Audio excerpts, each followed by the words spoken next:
നമുക്കിന്നൊരു കോഴിക്കോടൻ പലഹാരം ഉണ്ടാക്കിയാലോ? ഇതൊരു പലഹാരമൊക്കെ നമുക്ക് പറയോ? എന്തായാലും കിടക്കട്ടെ. എന്തായാലും സംഭവം ആള് പുലിയാണ് കേട്ടോ, ഒടുക്കത്തെ ടേസ്റ്റാണ്. ഞാൻ എൻ്റെ PG ഇത് കോഴിക്കോടായിരുന്നു. അതുകൊണ്ട് തന്നെ അവിടെ ഒരുപാട് പലഹാരം ഞാൻ ട്രൈ ചെയ്ത് നോക്കിയിട്ടുണ്ട്.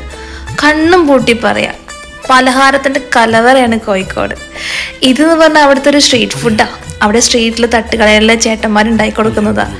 ഒരു 10 മിനിറ്റ് വേണ്ട, 2 മിനിറ്റ് മതി ഈ സംഭവം ഉണ്ടാക്കാൻ. ലൈവായിട്ട് ചേട്ടൻ ഉണ്ടാക്കി തരും. ഓനൊരു സുന്ദരനാവും. നമ്മൾ ഓന് ഫൈസലിന് പേരിടും, എന്നിട്ട് ഫൈസിന്ന് വിളിക്കും. നമ്മൾ ഉണ്ടാക്കണ സ്വത്തുക്കളുടെ ഒക്കെ അവകാശി. അതാണ് നമ്മൾ പറഞ്ഞ് പൈസ ജനിക്കുന്നതിന് മുമ്പേ ഓൻ്റെ കഥ തുടങ്ങിയിരിക്കുന്നതെന്ന്.